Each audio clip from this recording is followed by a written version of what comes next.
Hello everyone and welcome to another edition of Rick's Licks.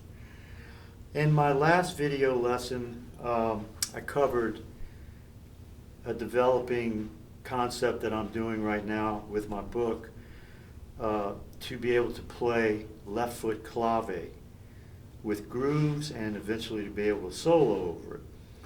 So far I've only been using the independence patterns one pattern at a time, but today we're going to do something different. I'm going to be playing all of the patterns from page 58 and 59, but instead of playing each pattern individually and repeating it, if you look at the first staff, which would include patterns 1, 2, and 3, I'm going to play the whole staff without any repeats. And I'm going to add one measure at the end of just rest. It's an imaginary measure of just rests at the end to create a 4-measure pattern, a 4-measure thing. So I'll be going pattern 1, 2, 3, and then extra measure of rest at the end. I'm going to be playing these as fast eighth notes on the snare and playing the patterns as accents. I will play 4 bars of a songo groove first and then play the whole staff across on the snare drum. All of this will be over the left foot clave. Once I play the first staff, I'll play another 4 measures of the songo groove, and then I'll play the second staff again with an extra measure of rest at the end. Then I'll play the third staff, then the 4th staff, and go down the page all the way through page 58 and 59. So let's give this a whirl. Okay. So again, the eighth notes will be going by like this.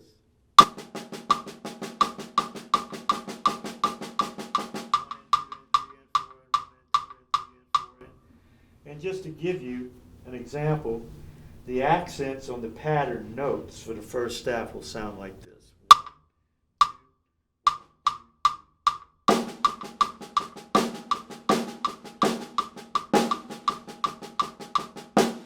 Now, to come out of each staff in the 4th measure, I'm going to play a short fill on the toms and come out with a double on the bass drum. So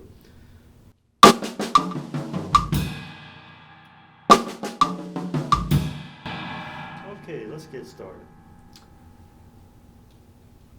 1, 2.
Okay, as you can see, this is a lot more challenging than just playing one measure pattern over and over again.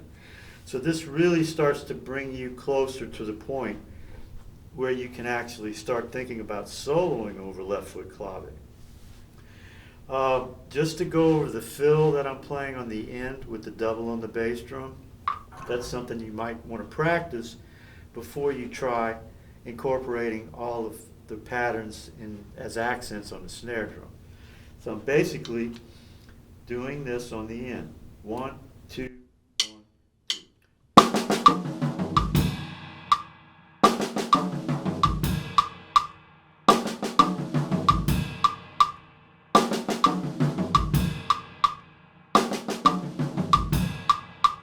And if you haven't seen my earlier videos dealing with left foot clave, in one of them I stipulate how important it is to be able to set up and play a double on the bass drum with the left foot clave. So you might also want to practice this little exercise just with the bass drum, putting a samba rhythm on the bass drum over the left foot clave. 1, 2, 1, 2.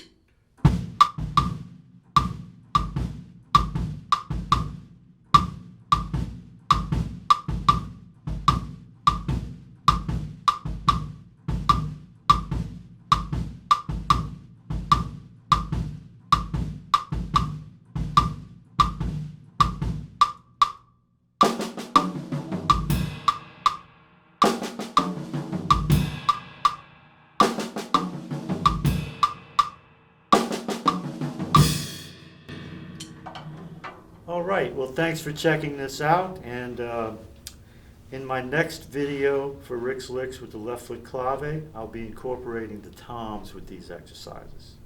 Thanks for watching. See you next time.